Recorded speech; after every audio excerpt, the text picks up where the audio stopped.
शहर का निर्माण कर पाएँगे। हमें लगता है कि यह संभव नहीं है। संभव इसलिए नहीं है संभव इसलिए नहीं है क्योंकि हम जो वेस्ट पैदा करते हैं और जो हमारी ज़रूरत है, इससे उसका कोई तालमेल नहीं है। और तब हम लोगों ने यह देखना शुरू किया कि शहर में क्या खेती संभव है या शहर की अवधारणा में खेती की हालत क्या है। और इसकी खोज खबर हम जब लेना शुरू किए दिल्ली में, तो दिखाई दिया कि दिल्ली में बड़े पैमाने पे खेती होती है, लेकिन सरकार के द्वारा और समाज के द्वारा उसका रिकॉग्निशन नहीं है, उसकी पहचान नहीं है और इसीलिए किसी को भी खेती के बारे में पता नहीं चलता है। और जो मास्टर प्लान दिल्ली का है, उस मास्टर प्लान में इसके ऊपर बंदिश लगाई गई है कि आप खेती नहीं कर सकते हैं, आप पशुपालन नहीं कर सकते हैं।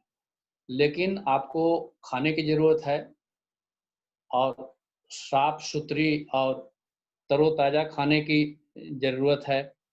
तो ऐसे हालात में अगर दिल्ली की आबादी 1.5 करोड़ है या उससे ज़्यादा आबादी बढ़ते जा रही है, तो आप खाने की चीज़ों के लिए आस-पास के जो राज्य हैं, आस-पास के जो ज़िले हैं, उस पे निर्भर रहते हैं। और वहाँ से लाने के लिए आपको हाईवे की ज़रूरत होती है, बड़ी-बड़ी, चौड़ी-चौड़ी सड़कों की ज़रूरत होती है और फिर उसको स्टोर करने के लिए यहाँ शीत-ताप गृह की ज़रूरत होती है। और उन सब की रक्षा करने के लिए आपको एनर्जी की ज़रूरत होती है और यह सब पूँजी आधारित होता है, जिससे हीट पैदा होता है और गर्मी पैदा होती है और प्रदूषण पैदा होता है। ऐसे हालात में अगर आप एक नई अवधारणा के बारे में सोचें, नई अवधारणा के बारे में चिंतन करें, तो जो हमारा कॉन्स्टिट्यूशन ने अधिकार देता है, कॉन्स्टिट्यूशन जो स्पेस देता है कि भारत का जो विकास है, वो डिसेंट्रलाइज़ होगा, वो विकेंद्रीकृत होगा, उसका उत्पादन विकेंद्रीकृत होगा, उसका गवर्नेंस विकेंद्रीकृत होगा। तो ये सब भी हमको स्पेस देता है, लेकिन जो मास्टर प्लान है, वह उसमें बंदिशें लगाता है। तो इस सब सवालों को आगे ले जाने के लिए ज़रूरत है कि हम ऐसे जो प्रैक्टिस चल रहा है, जो लोग इससे जूझ रहे हैं, जो अच्छा समाज बनाना चाहते हैं, उसके केसों को लाएँ, उनकी एक्सपीरियंस को कलेक्ट करें और एक नए चिंतन की तरफ बढ़ें। सिर्फ दिल्ली में ही नहीं, बल्कि देश के बहुत सारे शहरों में अब अर्बन फार्मिंग के विभिन्न रूप, अलग-अलग तरह के स्वरूप के प्रैक्टिस हो रहे हैं। लेकिन इस प्रयोग को करते हुए कहीं भी हमें नीतिगत कोई सपोर्ट नहीं मिलता, कोई कानूनी सपोर्ट नहीं मिलता, न इसके ऊपर आवाज़ उठती है। अर्बन फार्मिंग के ऊपर काम करते हुए हम लोगों ने महसूस किया, यह ज़रूरी है कि जो अलग-अलग रूपों में जो खेती हो रही है, चाहे छतों पे हो रहा हो, चाहे बालकोनी में हो रहा हो, किसी घर के आगे या पिछवाड़े में हो रहा हो या किसी के पास ज़मीन है, वहाँ खेती हो रही हो, तो वो लोग कैसे इकट्ठे आएँ और इकट्ठे आकर के अपनी बात को एक साथ दबाव डाल कर के रखें। और उसके लिए ज़रूरी है कि हम सरकार के पास ऐसे मांग ले जाएँ, जो यह कहे कि जो मास्टर प्लान है, उस मास्टर प्लान में ऐसी बंदिशों को खत्म किया जाए।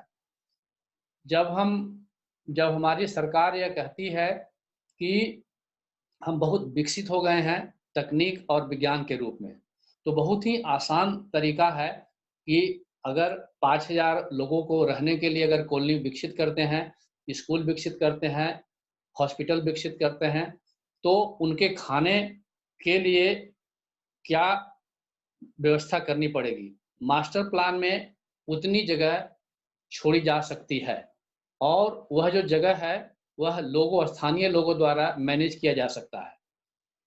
जिसकी वजह से जो खाने की जो चुनौती है और खाने में जो अल्टरेशन होता है, उसमें जो खाद्य पदार्थों में जो मिलावट होती है, इससे बचा जा सकता है।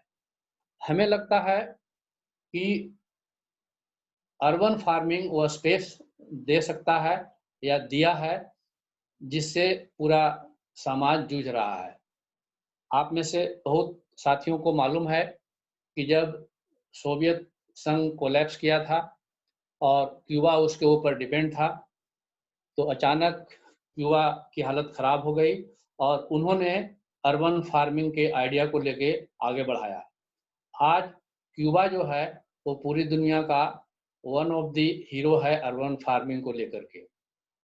और शहर के मास्टर प्लान में, शहर के कानून में ऐसे जगह दिए गए हैं कि जो भी शहर विकसित होगा या बनेगा, उसमें अर्बन फार्मिंग की जगह होगी। मुझे लगता है कि हम लोगों ने जो 11 और 12 अप्रैल को पहले से तय किया था मिल कर के बात करने के लिए, खास करके आगे की रणनीति बनाने के लिए भी उसमें एजेंडा था, लेकिन कोरोना की वजह से वो सब कुछ बदलना पड़ा।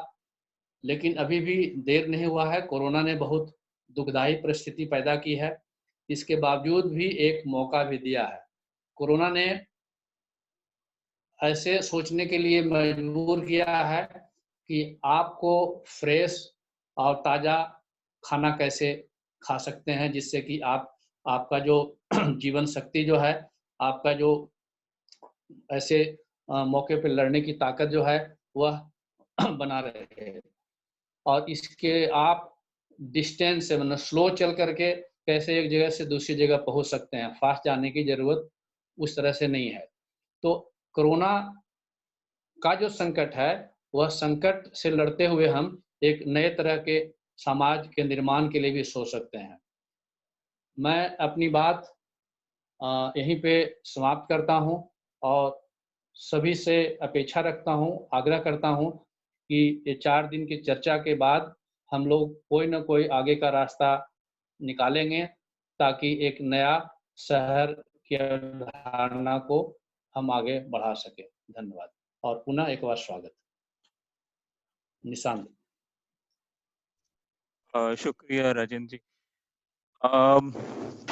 हम इंटरप्रिटेशन को कुछ समय के लिए नहीं कर पाएंगे, लेकिन मुझे लगता है कि अगर लैंग्वेज की इश्यूज आते हैं, इट वुड बी बेटर हम मिक्स हिंदी और इंग्लिश के मिक्स का इस्तेमाल करें। कार्यक्रम जो है प्रोग्राम को आगे बढ़ाने में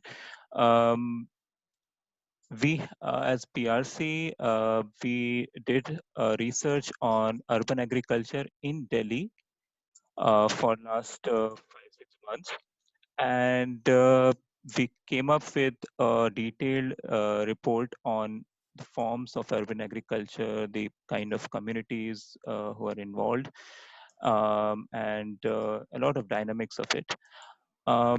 Because of COVID, we could not publish it because it was disrupted. However, it will be available as a digital copy on our website.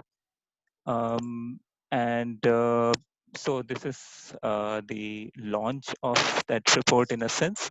I'll be presenting a very brief, 10 minutes brief of whatever major findings this report has to suggest. And then we can sort of go to another part of this program. Basically, the research that PRC did was through two different methodologies. One was through discussions, interviews, interactions with people involved in urban agriculture, and the other was sort of visual methodology. And our friends and they visited these places and captured these practices through their lenses, and they will present their own experiences, their own exploration of urban agriculture. I will show you a presentation.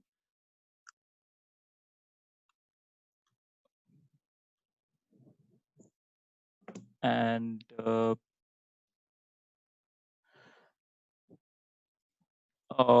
Actually, it is published currently in Hindi, and it is titled "Paridrishya se Adrishya Hoti Kheti," and we acknowledge the major uh, research and writing role that Radheshyam Mangolpuri, who is also part of People's Resource Center, he basically conducted um, most of its research and writing part. He is unavailable to join us to present this work, so I'm taking this opportunity to present this work on his behalf. But any questions and any specific questions to the author can also be directed to PRC, and we will send you the responses after consulting Radheshyamji.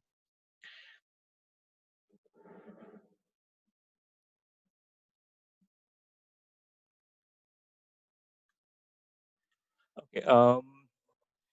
So as Raviji was saying, urban farming, how we got interested in this issue, is very much related to our interest in urbanization as a process. And what we witness in a lot of discussions is that urbanization itself is kind of synonymous with environmental devastation, destruction, and not a very good thing for people-centric development. And there is always a romance for the villages as they are. And when they urbanize, this seems to bring a lot of issues, cultural, moral, economic, and also about control over resources. So we have been discussing these issues in different domains, as Rajenji was saying, in terms of mobility of cities, livelihood issues. But then we also thought that an environmental question of urbanization cannot be dealt with in any sufficient manner without looking at how the food is being provided for the urban population. And then we also looked at these practices. As we know, Delhi is almost completely urbanized region according to whatever definition census adopts. And also that Delhi is notified as a non-agricultural area. Any kind of agricultural practices are not permitted in a sense.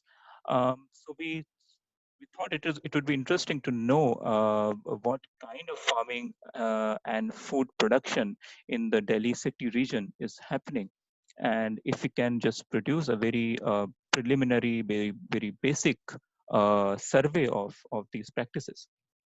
And there was also this question which we always encountered when we discuss these issues, that urban farming is an elite hobby. Only those people who have land, houses, balconies, and such things, they engage in this thing as a hobby.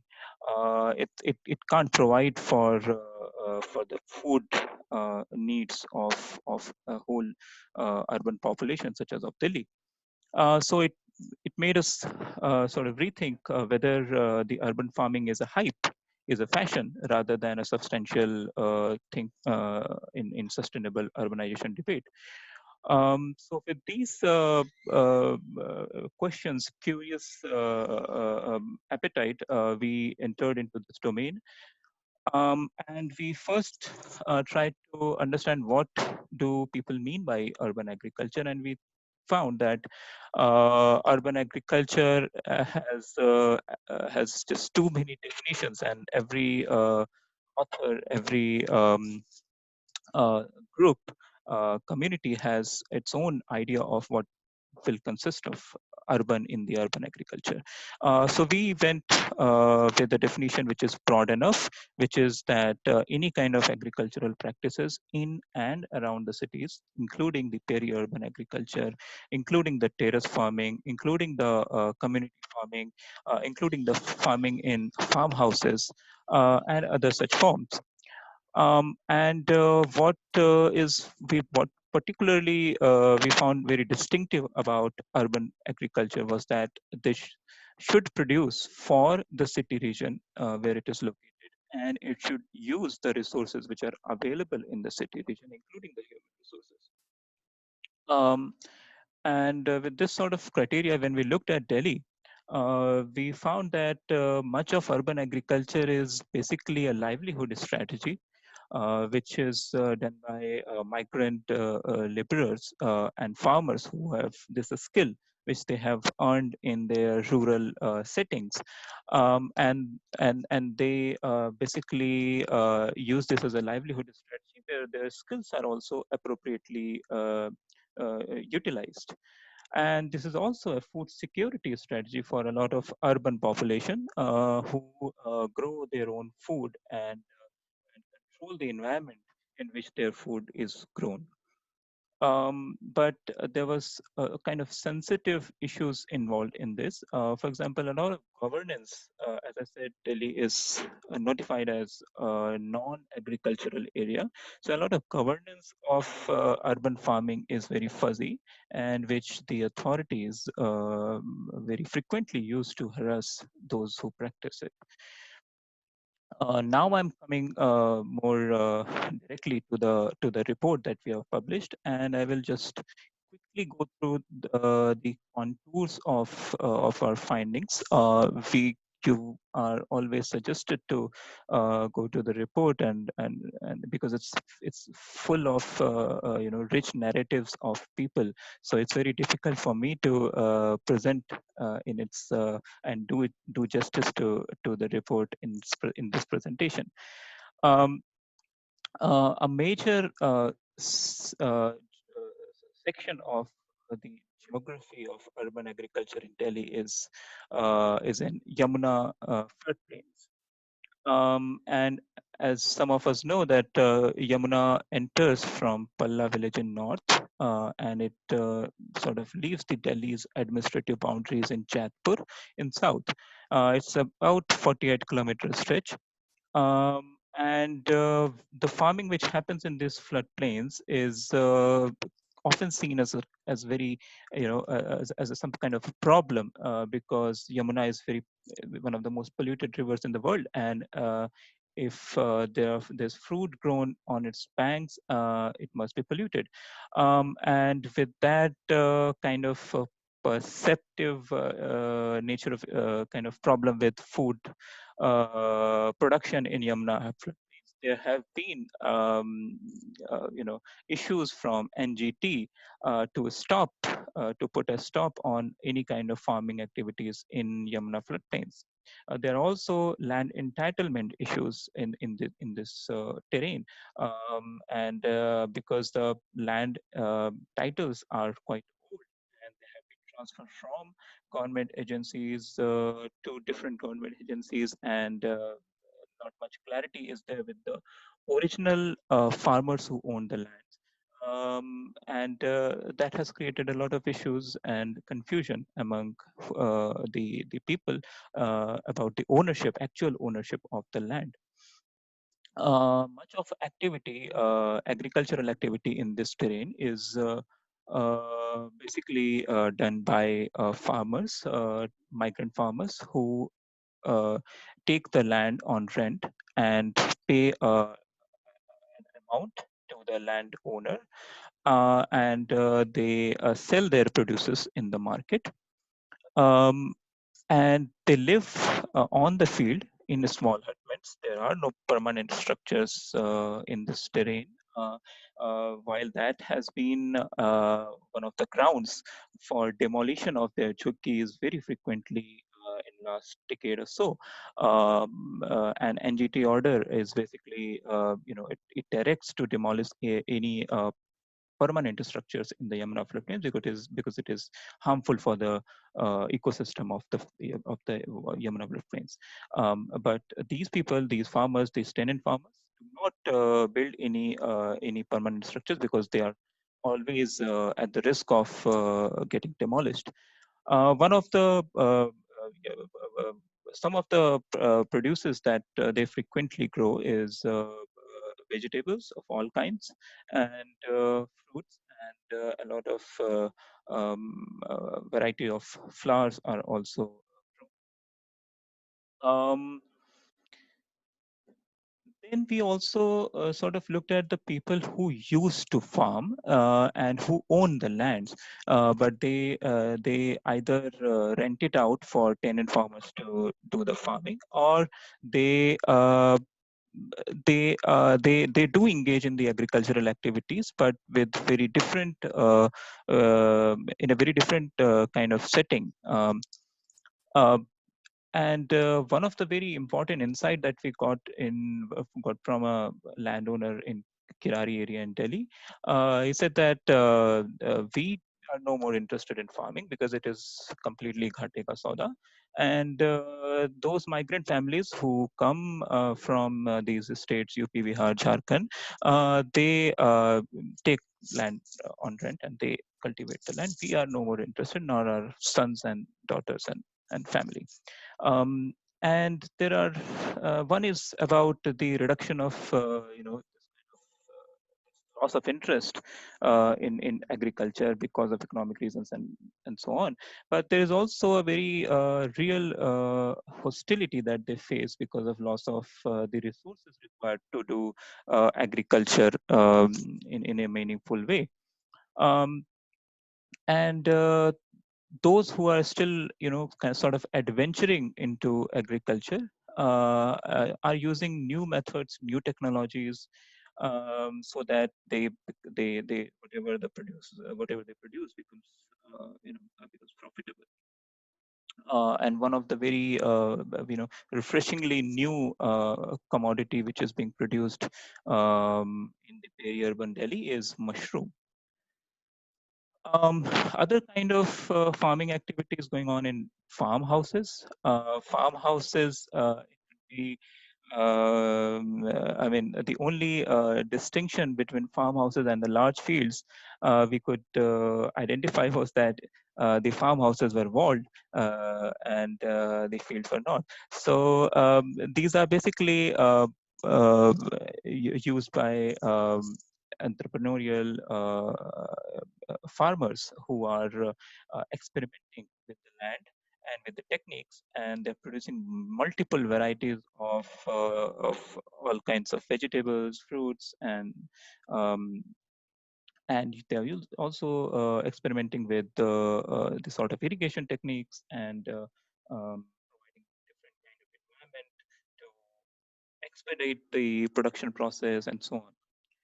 There are the other kinds of models, and I think this picture that you're seeing is from Vishal this farm in Palla, and he will be presenting in one of the panels in the coming days.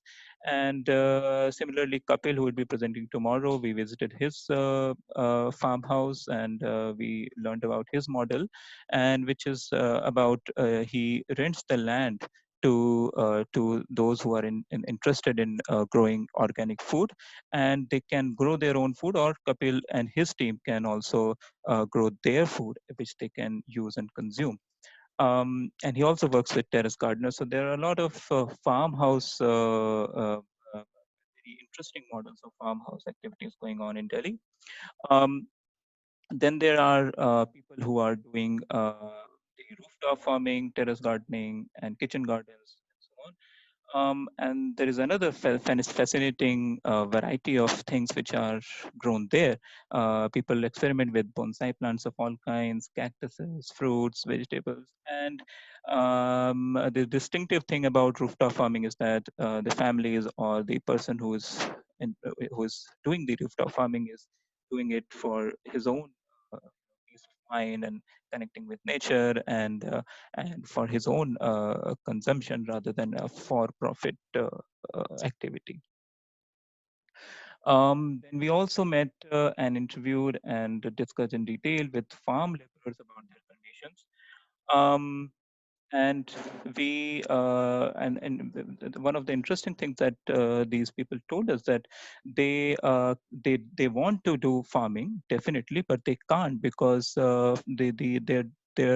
demand of their labor is not throughout the year. They are basically called for 2 or 3 months, and they have to rotate their livelihood strategies, and sometimes they go unemployed. And most of the farm laborers in hundreds of numbers are employed in the peri-urban areas like Palla and Tikipur and Subarpur. And they are often moving together as a group from one farm to another farm in different seasons. Um, an interesting thing about urban agriculture is that women play a very central role in all of its forms that we have seen, and because it is one of the most meaningful, most most decent kind of job for a migrant woman worker, female worker.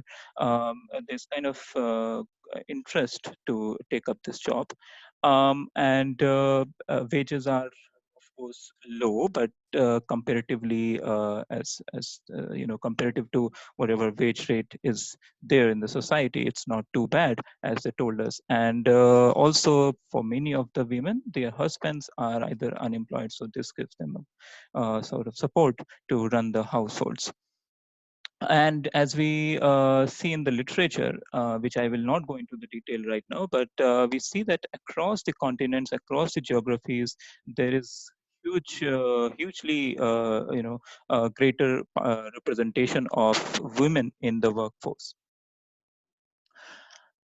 Um, then we also reached out to people who are involved in raising and rearing the animals, and for different purposes.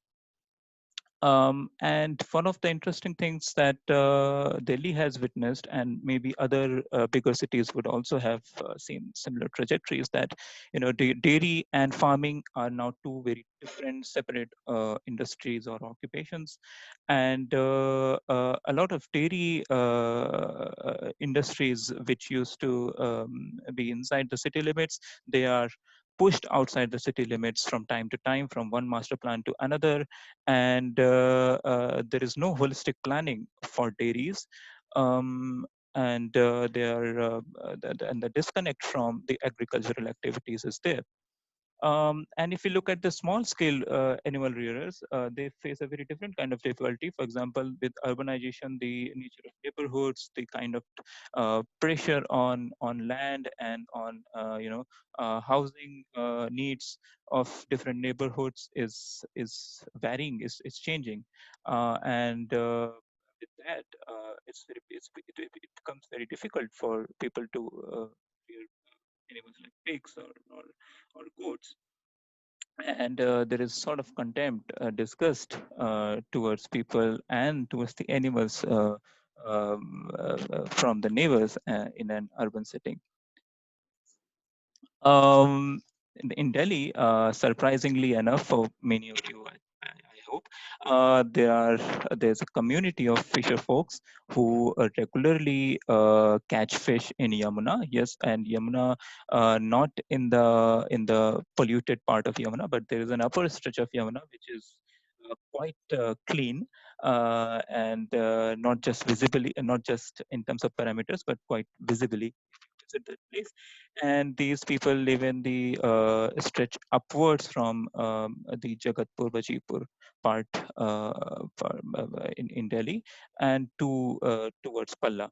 And there's a community in Burari who came in late 70s from Bengal, and they made it. They basically started living there, and it's called now Bengali colony. And and and and their story is quite different. They have license to catch the fish because the Delhi state government issues these licenses, but they are facing difficulties to register themselves as fisher people's union, or they are not recognized as fisher folk, and they are being asked to get a certificate of being a fisherman or fisher people from West Bengal to get a recognition. There are other kinds of people who go there for a hobby of catching fish. They use all kinds of instruments, bunsi, which is desi hook of bamboo. They also use, some of the people use mosquito net of all sizes, and sometimes they can catch the fish and enjoy the weekend. Um, Waste to food is also another theme that we explored. And a lot of people are doing composting in their home. Um, as we know, Delhi is sort of infamous for three big garbage in north, south, and east. I guess it would be also in other parts, but there it's not allowed to build this kind of dump yards. Otherwise it would be there in New Delhi and cantonment and all this elite areas too. What is what is waste? And we sort of deconstructed this idea of waste, which we always, whichever thing we can't use and just throw away is waste. But then we looked at what kind of waste is coming out of agricultural activities or consumption of food at households, and a lot of that is solid waste. Some of it is liquid waste, and which all can be either recycled, reused, or composted, or can be converted into something meaningful for taking it as an input for some other meaningful activity. Um, and we met people who are doing composting in their residential societies, in their households. We also looked at the literature, and we found that in China, forget the spelling, this is China and Japan have also been using humanure in their agricultural fields, and that's something which we find very the idea seems very disgusting to talk about in India, because we treat humanure in a very different cultural manner.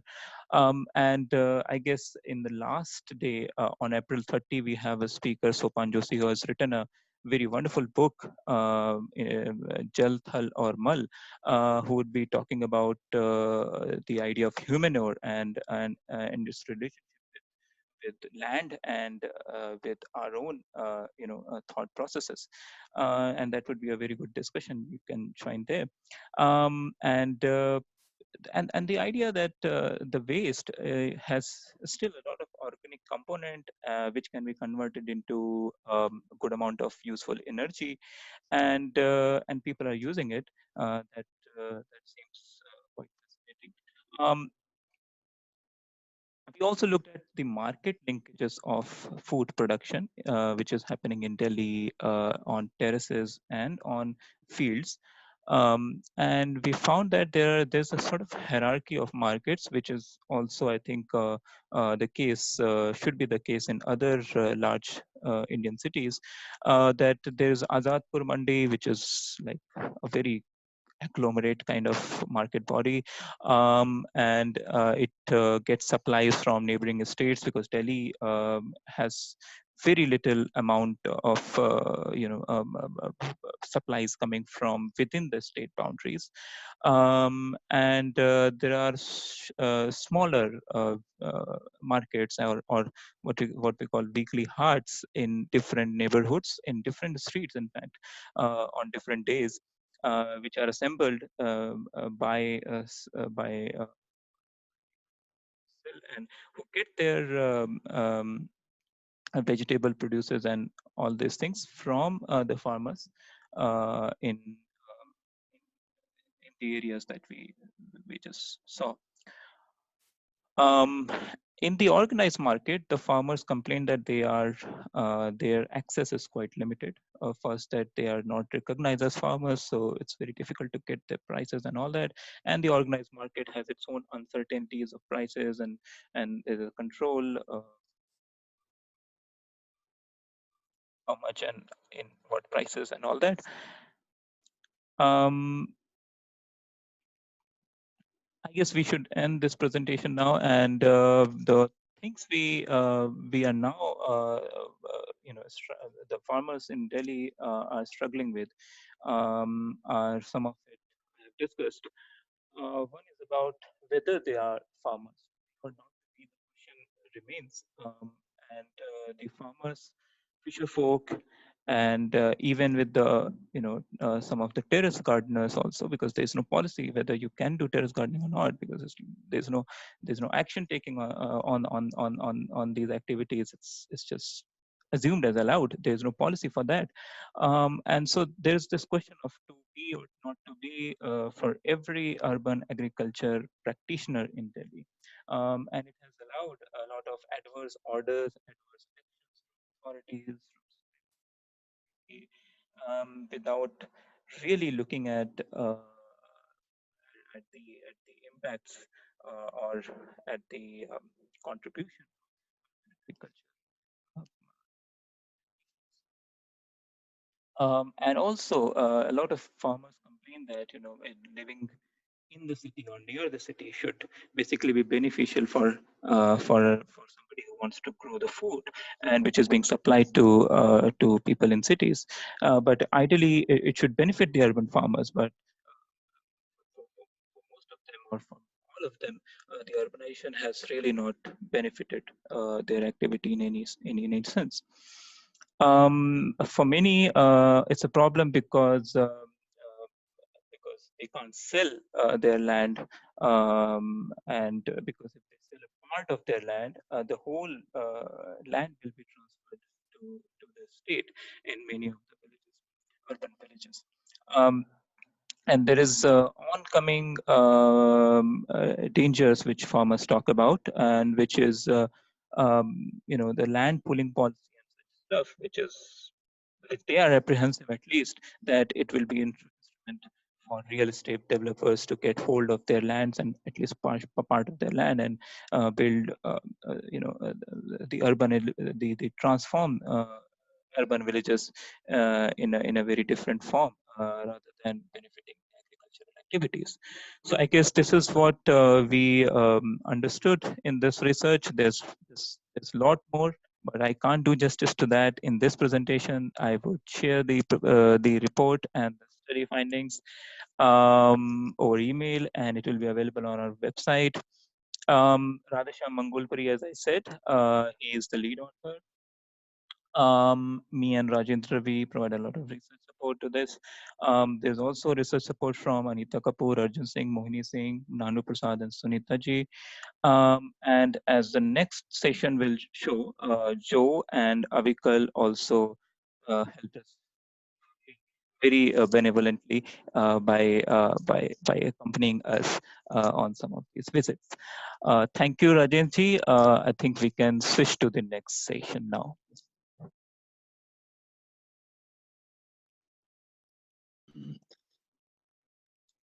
धन्यवाद निशांत, आपने काफी comprehensive presentation दिया। अब अगले सत्र में हमारे दो साथी हैं, जो थालिया एंड अबिकल। ये दोनों साथी मूल तौर पे एक्टिविस्ट हैं, लेकिन फोटोग्राफी में इनकी महारत हासिल है।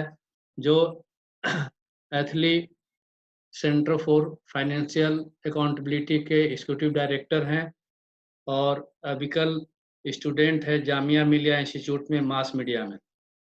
तो हम लोगों का ओरिजिनल जो प्लान था वो था कि दिल्ली में अलग अलग तरह के जो खेती हो रही है उसका एक बड़ा प्रदर्शनी लगाया जाए, ताकि लोगों को पता लगे कि किस किस तरह की खेती हो रही है। आप लोगों ने निशांत के प्रेजेंटेशन में देखा कि बात तो हम खेती की करते हैं, लेकिन उसमें पशुपालन, और पशुपालन का जो रेंज है वो बहुत बड़ा है। लोग गाय, भैंस, बकरी, सूअर, खच्चर, घोड़े, ये सब पालते हैं। उसी तरह से जमुना के बारे में एक है कि प्रदूषित है, लेकिन जमुना के अंदर में ही आपने देखा कि मछुआरे जो है मछली पालन करते हैं, मछली पकड़ते हैं। लेकिन आम दिल्ली वासियों को तो इसकी जानकारी नहीं है, और देश में भी एक ऐसा परसेप्शन है कि जमुना वही दिखती है जो नई दिल्ली की तरफ बहती है और वो काले पानी वाली, जबकि इसका जो रियलिटी है वो दूसरा है। तो वो हम कर नहीं पाए हैं लॉकडाउन की वजह से प्रदर्शनी का, लेकिन हमारे साथी आपको उसमें से सिलेक्टेड प्रदर्शनी के रूप में पिक्चर आपको दिखाएंगे और उसकी पृष्ठभूमि के बारे में भी बताएंगे। मैं सबसे पहले साथी जो को इनवाइट करता हूँ, वो अपने प्रदर्शनी को दिखाएं आपको सामने और बात रखें। जो Rajendra bhai, thanks. Uh, it's an honor to be in this webinar and listen to the panelists, and also to kind of share some of the photographs that we have taken earlier. As Rajendra bhai was saying, that these are some of the photos of our tour of North Delhi, end of October last year. Though I lived in Delhi for the past 15 years, I never knew about the existence of such a Delhi that we saw during the tour. Keep in mind that this was end of October, the pollution levels were quite high. Even then, that stretch of the Delhi, we could kind of see the blue sky even then. In our tour, we were a team of 2 photographers, Sachin and me, with guidance of Rajendra Vijay. As Raviji was also saying, this was only one part of a larger project which we thought of but never could finish. We started with one part of Delhi and wanted to go to different parts and capture the different kind of farming people are engaged with. And as Nishan was also saying in his presentation, with the master plan changing all this land, I mean, it, in a way making agriculture activities illegal, and these people not getting any benefits of any loan or any schemes of the government which otherwise is available for farmers. It was really a different understanding of what farming is to kind of these people who are willing to do it despite having no support from the government. I was told that 30% of vegetables that we consume come from Delhi. First, it sounded unreal, but as we saw and experienced there, it was more convincing than before. It was far away from the Delhi of glitter, traffic jams, honking and crowds. That part of Delhi looked more like any village in North India.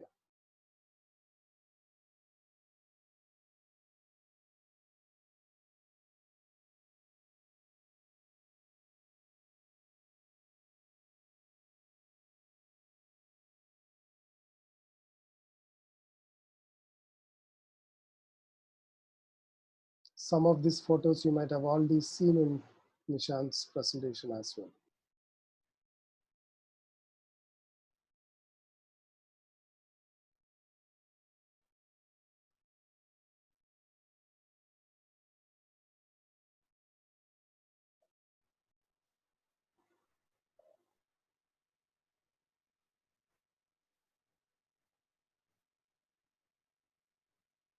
Contrary to our expectation that if there is farming in a place like Delhi, it should be all mechanized and human intervention would be minimal. What we saw was people engaged in all aspects of farming and transporting the farm products. Similar to a village, machines were used, but have not yet completely replaced human.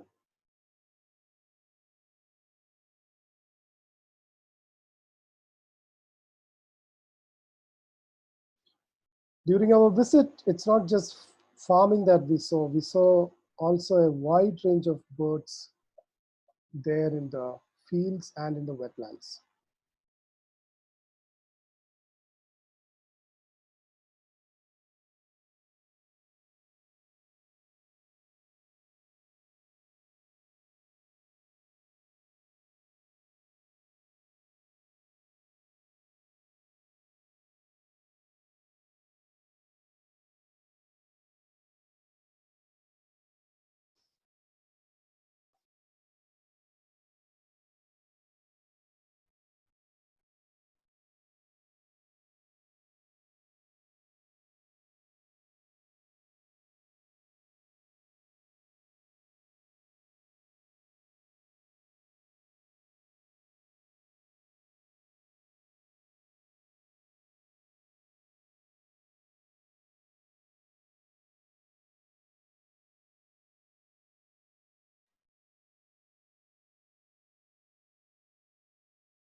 Nishant also kind of said about the fishing activities which was happening.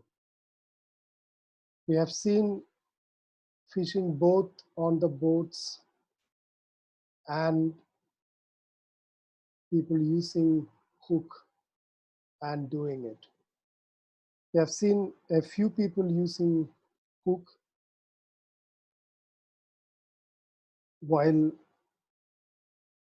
by the time we reached the spot, I mean, it was already afternoon. So we didn't see too many boats, but we had one of them kind of wrapping up for the day after the catch. Nishant also said about the farmhouses, the polyhouse farming. We went to one of the farms where we could see they experimenting different varieties of plants using different techniques and practicing such activities there.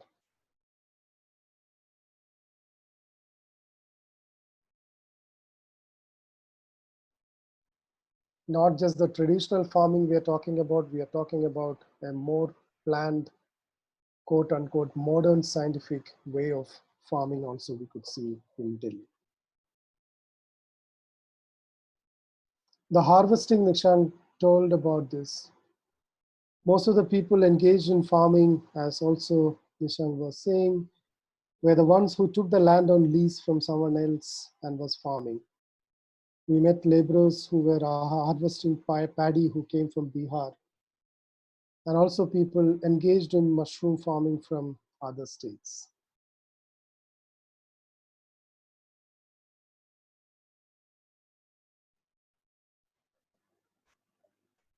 It was a revelation for me that Delhi has such big mushroom farming happening. When we reached there, it was just in the beginning of the season, so they are still making the huts with hay after the harvest. It still was in the process of doing that. There were also a couple of small rooms where the air conditioner was kind of running and the mushroom farming was underway. But this is all products of the paddy harvest. You can see behind the huts. Everything which goes into this mushroom platform making, I mean, except for the bamboos and the nets that they kind of create there, everything is part of the harvest which comes from the paddy cultivation, which gives a air controlled atmosphere for the mushroom to grow. Thank you very much. This is all.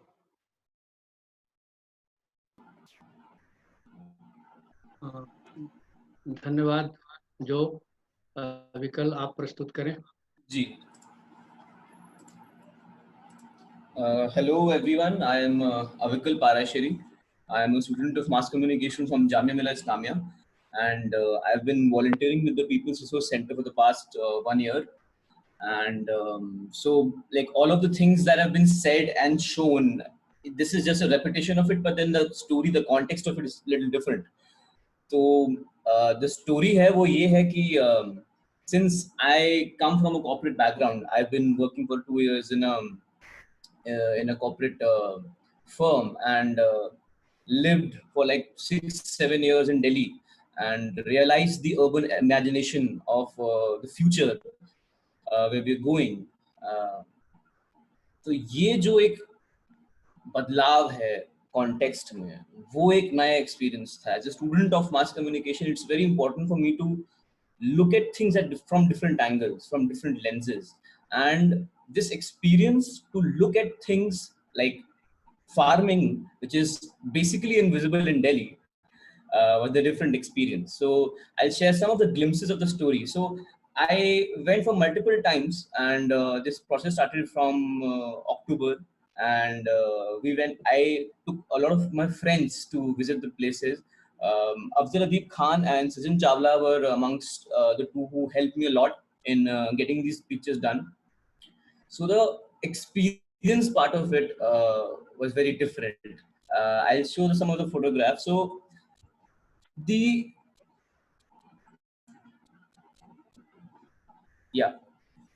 So what do we see as a farm? Like, what is our city? What is a city cultivating? Our cities are cultivating this. As Nishant has mentioned in his report, the landfills and the civil society around it is still there, and this is our cultivation. This is basically our farm, and that's what we see. This is the monument of our civilization. But then we look at the other aspect. We try and initiate a discovery of a farmer. We try and find the farmer in our city. Where do we find it? It's not too, not too distant to the city. In the picture, you can see the hotels and the metro going, and there is a farmer with the field. तो ये एक अपने आप में एक नया realisation था. जब आप उस लेंस से देखते हैं तो आप पहचानते हैं कि जिस मेट्रो से आप रोज ट्रैवल कर रहे हैं, ये जो परिवेश है वो आपके सामने ही है. आपको बहुत दूर जाने की जरूरत नहीं है. This is something that happened. Then, as we get down from the flyover of our privilege, we realize that the elements which this activity presents is very wholesome. Every member of the family is employed in it, and as you can see, under construction flyover, and complemented by a farmer and a field. Not excluding the young are also there. So the idea of employing every member of the family still prevails. So as Nishant has mentioned, that there are small markets and then there are big markets. There are a hierarchy of markets, and the picture that I'm going to show right now is from Chilla. Chilla is a small village area near the Yamuna floodplain. And this, what you're seeing, is sort of a unstructured, unlicensed mandi, जो सुबह 8 बजे से आपको लग जाएगी और 11 बजे उठ जाएगी. So it's like a very small span in which they sell food grains, vegetables which are fresh and organic from the nearby farms, and तुरंत होलसेल के तरीके से जो शॉप पेडलर्स हैं, जो आपके मोहल्लों में आकर बेचने वाले हैं, वो यहीं से लेकर जाते हैं. So as Joe suggested, that we were told that around 30% of the vegetables that we consume in Delhi comes from Delhi. So that's a fact. That's an interesting notion that we can pursue further. Going forward, it shouldn't be. It's like a myth कि मंडी जो है वो दिन भर लगी रहती है. Unlike all other mandis, these are of very fast markets. 2 घंटे 3 घंटे में उठ जाएगा, because जो माल यहाँ बिक रहा है वो बहुत तेजी से बिक रहा है. These are fast markets.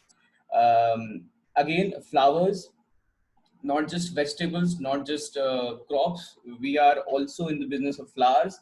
So we can see this particular picture was taken in the Palla Jagatpur village area, जहाँ पर जो फूल हर उपलक्ष्य के लिए तैयार रहता है वो यहीं से आ रहा है. तो it's also a new discovery for us.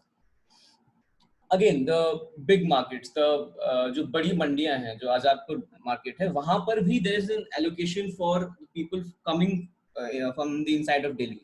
So when we went there, we were told that कि हाँ एक licensed and organized तरीका है जहाँ पे बाहर के स्टेट से भी सब्जियां आ रही हैं, बाहर के स्टेट से भी माल आ रहा है, और जो with in Yamuna flood plain पे खेती हो रही है उसके लिए भी एक allocated area है.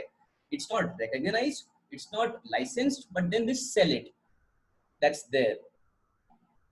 Also, Joe has shown the idea that which was very novel for us, that mushrooms, which usually we find as in a swamp area, were being grown in front of our eyes. So this is the final product of what Joe has shown. The huts that you can see, these are the huts created to create an atmosphere suitable for cultivation of mushrooms. Again, there were very novel initiatives, like using a farmhouse to actually farm, not to party. So we went to edible farms, which is again initiative by Kapil, who is who will be speaking about the farm and about his initiative in the later sessions. As you can see, everything is compartmentalized, everything is tagged and named. You can go there, you can ask for a plot of land, you can ask their help to grow any kind of vegetable that you want to, and it's like a community kitchen sort of a thing.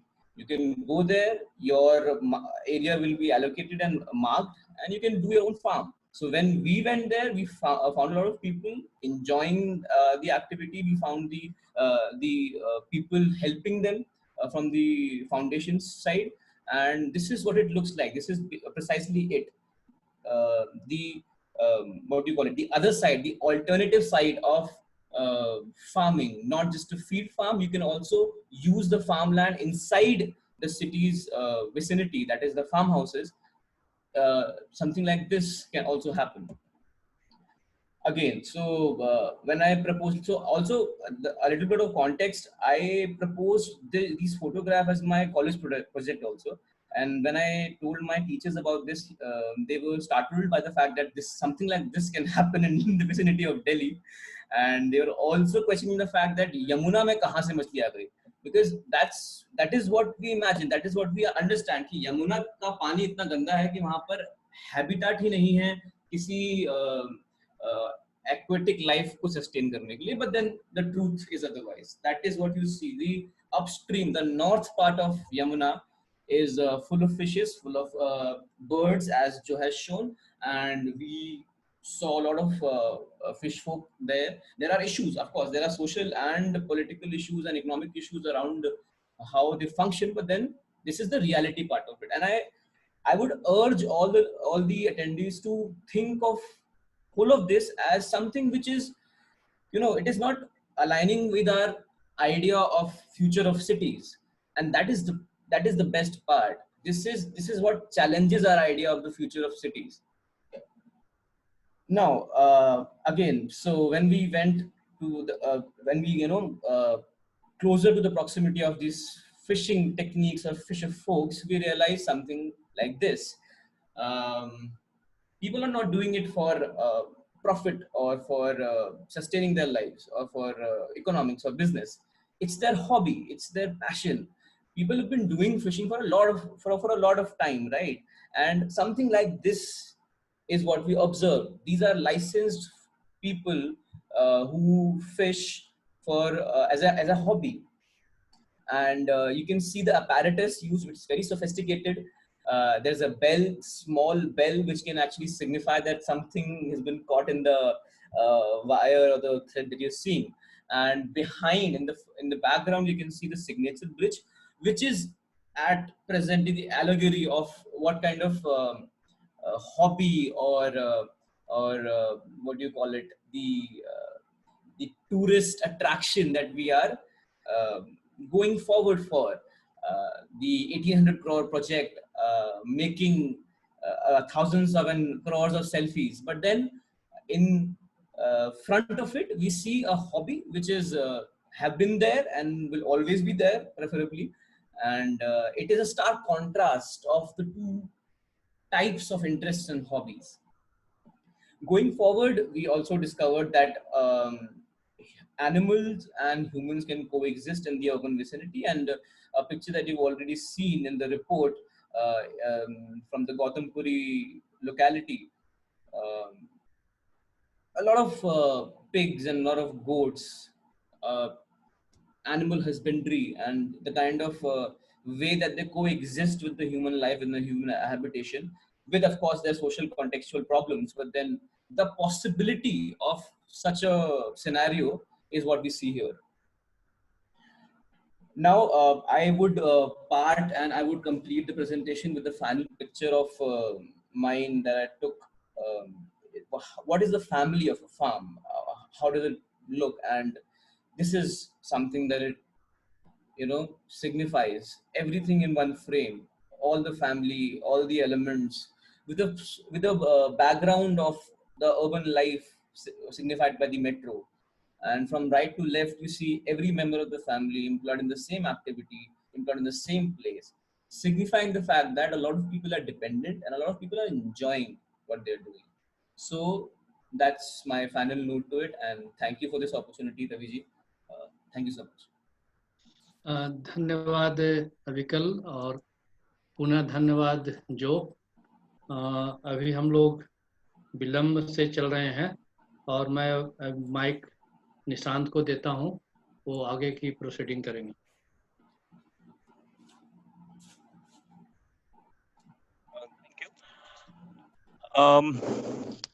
Questions, I was looking at the questions. You can type your questions if you have any in the Q&A box. It would be easier for panelists and for us to look at them, because it gets lost in the chat discussion. Some of them I have answered. Saibdeep had asked, is it legal to do farming on the Yamuna floodplains? And since laborers don't have permanent structure, what about farming? So this demands a bit detailed answer, but in a brief, the farmers cannot do farming on the Yamuna floodplains after the 2016 NGT order, which basically says that any kind of agricultural activity is not permitted. And this is based on a very flimsy argument that the vegetables produced on the floodplains will have contaminants without even testing whether they have any contamination. In 2019, it was directed by NGT for CPCB to conduct a study. They conducted it and they found out that there is no significant level of contamination in vegetables. Why? Because they use groundwater, not the Yamuna water, for irrigation, and the whole blanket ban on agriculture in Yamuna floodplains is basically unnecessary. We pursued this matter with monitoring committee. I think it hasn't seen any headways, but we will pursue it further.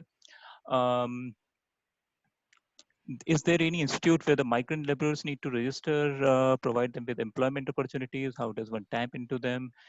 I don't think I think other panelists would be in a better position to answer. Raviji, can you answer this question? क्या migrant laborers के लिए register करने के लिए कोई institute है? नहीं, ये कानून तो है, लेकिन कोई इसको मॉनिटर नहीं करता है, जो माइग्रेंट लेबर है उनके लिए। ओके। जो पहला जो प्रश्न आपने दिया, दरअसल ये लीगल और इलीगल का जो मामला है वो बहुत ही कंट्रोवर्शियल है। सबसे पहले लीगल तो वही है जो लोग खेती करते हैं, उनको पुरानी काल से उनको जमीन लीगली मिला हुआ है, लेकिन जब से ये डीडीए बना है और वो एक्वायर करके लैंड यूज चेंज कर देते हैं और उसके आधार पे जो वहाँ खेती कर रहे हैं वो इलीगल हो जाता है। Is there any survey study conducted as to how many % of houses are doing this, or how many people want to do this? What do you refer to by this? I guess you are saying composting. I don't know. We haven't done any quantitative analysis in this project at all. Not even on numbers of people who are employed in any form of urban agriculture. This was beyond the capacity of this project. We basically relied on narratives of people who are doing it, and we did not get into the numbers.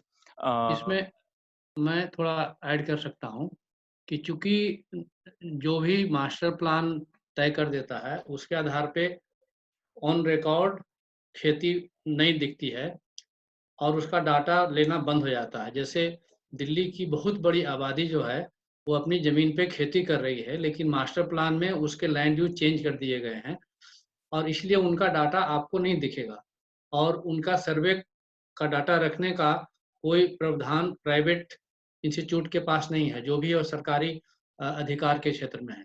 इसलिए आप देखेंगे कि यहाँ कोई agriculture ministry नहीं है, ministry of development है जो एग्रीकल्चर को देखता है, लेकिन उनके पास कोई डाटा नहीं है।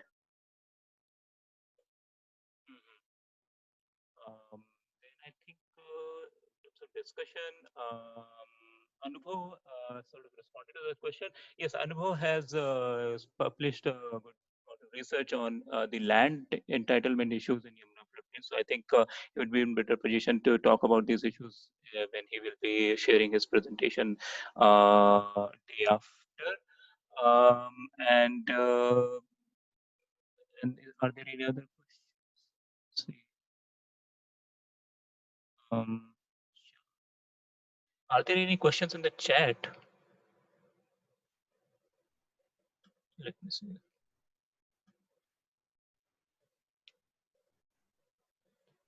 Okay, yes, there are questions. Are there any studies analyzing the impact of chemical agriculture in these bird habitats, which I think Joe was showing? So, not any that I'm aware of. It's really understudied. If somebody has any answer, any report that they can share on this topic, it would be great. I would circulate to all the participants. But I think it's a very understudied area. Impact of chemical agriculture in these Yamuna floodplains. इसमें एक और चीज add करने की जरूरत है। वो जो एग्रीकल्चर जो लोग कर रहे हैं, खेती कर रहे हैं, वो लोग केमिकल यूज नहीं करते हैं, बल्कि जो फैक्ट्रियों की पानी आता है बह करके जमुना में और उससे जो पानी पोल्यूट होता है उसकी वजह से उनका एग्रीकल्चर पोल्यूट होता है। इसलिए जो वो लोग विक्टिमाइज हो जाते हैं और जो पोल्यूटर हैं वो निकल जाता है। इसको दूसरे एंगल से भी समझने की जरूरत है। Yes.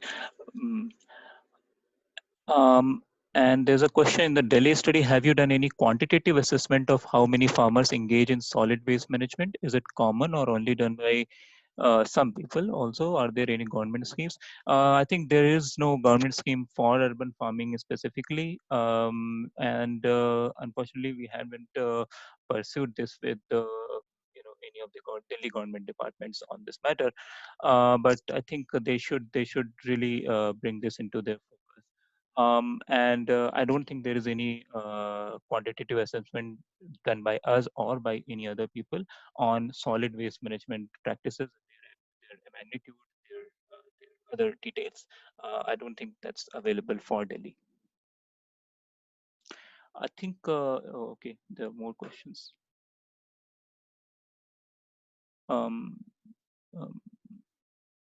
Can anyone see any other question that I'm missing? I think we have covered all the questions. Anyways, we are running past the time quite heavily. So I guess if there are other questions, you can always send them to PRC's email ID, which is prc.india@yahoo.com. And any questions that we receive, we will send the answers, that are responses, to all the participants of this webinar over email, those who have registered. And a very short announcement, because there are questions about एक प्रश्न है बसंत जी का, बसंत कुमार झा। वो ये कह रहे हैं कि बाहरी दिल्ली के अगर हम बात करें तो दिल्ली और उसके आसपास के क्षेत्रों में रजिस्टर्ड किसान होंगे, कितने गांव में खेती होती है। तो इसमें सरकार ने डाटा रखना बंद कर दिया, इसलिए वो कोई डाटा पब्लिक डोमेन में नहीं है, लेकिन समय समय पे वो कुछ डाटा निकाल देते हैं। जैसे अभी उन्होंने कहा कि 20,000 परिवार जो है वो खेती में इन्वॉल्व हैं, उनको कुछ वेलफेयर के स्कीम लॉन्च करने थे। तो सरकार ने सिर्फ एक मोटा डाटा अनाउंस किया, लेकिन उनके यहाँ ऐसा कोई डाटा बेस बनाया हुआ नहीं है, वो जरूरत भी नहीं समझते। ठीक है निशांत, आगे बढ़िए। So I was saying that there is a short announcement that we as an organizer want to make here, and we demand the participants to just stay with us for next 2-3 minutes, because there was a question on the informal workers and the people who participated in this study. What is how we can actually connect with them and do something good for them. A lot of these people belong to the vulnerable section of society, and COVID lockdown has really taken a huge toll on their situation, and a lot of them have migrated to their villages in UP, Bihar, Jharkhand, Rajasthan, but many are still in Delhi. We are keeping in touch with them, providing support, monetary support, and ration to some of the families. Rajendra Ravi is coordinating those mutual aid efforts. He will describe just briefly about the situation, and we would really request all the participants to, if they want, they can donate to our mutual aid efforts. Rajendra.